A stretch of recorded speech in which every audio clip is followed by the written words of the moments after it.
व्यासपीठ गावची खबर न्यूज। खोपोली शहरातील भटक्या श्वानांच्या निर्बीजीकरण उपक्रमाची सुरुवात। खोपोली शहरात भटक्या श्वानांची वाढती संख्या आणि श्वानदंशाच्या घटना नियंत्रित करण्याकरता नागरिकांच्या वाढत्या मागणींच्या अनुषंगाने खोपोली नगर परिषदेच्या वतीने श्वानांचं निर्बीजीकरण आणि अँटी रेबीज वॅक्सिनेशन मोहीम राबविण्याचा संकल्प मुख्याधिकारी डॉक्टर पंकज पाटील यांनी केला असून त्यासाठी महाराष्ट्र शासनाच्या तरतुदीनुसार पेट्स फोर्स या संस्थेची नियुक्ती केली आहे।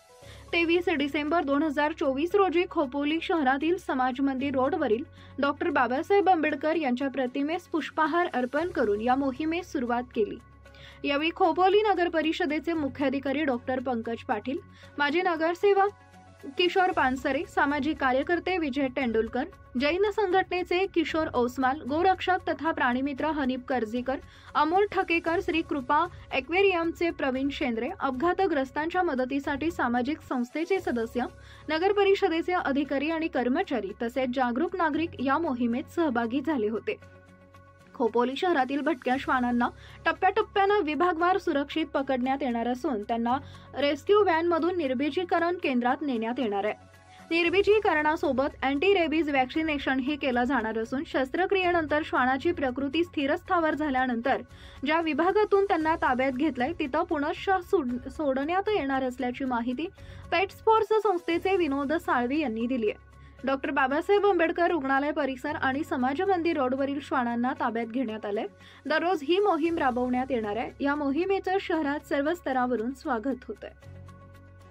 खोपोली नगरपालिकेतर्फे श्वान निर्बीजीकरणचं जे इतर समारंभ होतोय, शुभारंभ होत आहे, काय बोलाल त्यामध्ये? म्हणजे काय हेतू आहे या पाठीमागे नगरपालिकेत?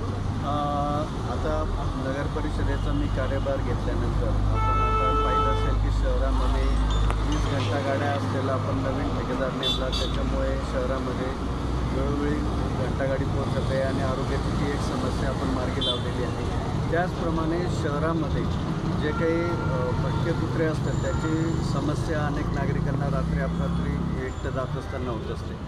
त्याचं समाधान करावं म्हणून डॉग स्टरलायझेशनचा उपक्रम महानगर परिषदेने हाती घेतलेला आहे आणि आजपासून त्या कामाला सुरुवात होईल आणि त्याचा निश्चितच शहरवासियांना त्याचा लाभ होईल अशी आशा करतो आणि या सर्व कार्यासाठी नगर परिषदेला सगळ्या नागरिकांचं सहकार्य राहील अशी अपेक्षा ठेवतो आणि आव्हान करतो। सर, साधारण म्हणजे डॉग स्टरलायझेशन करताना साधारण किती डॉग्सचं का तुम्ही करणार आहात आणि काही कालावधी ठरवला आहे का? इतके दिवस ही मोहीम चालणार आहे आणि लोकांनी समजा डॉग स्टरलायझेशन करायचं तिकडच्या काही त्यांच्या पाळीव कुत्र्यांचा असो या भटक्या कुत्र्यांचा, तर लोकांनी कुठे संपर्क करावा? आता जे खाजगी कुत्रे असतात त्याच्यात ते जो मालक असतो त्याची जबाबदारी असते आणि ते करतातच, कारण श्वानप्रेमीचं श्वान पाळत असतात। परंतु जे काही सार्वजनिक ठिकाणी असतात भटके कुत्रे ज्यांची कोणाची खाजगी मालमत्ता नाही त्याची जबाबदारी नगर परिषदेची आहे आणि ते आपण शासकीय धोरणानुसार त्यांचं कॅचिंग आणि स्टरलायझेशनची जी प्रोसेस आहे ती ठेकेदार त्यासाठी नेमलेलं आहे। धन्यवाद।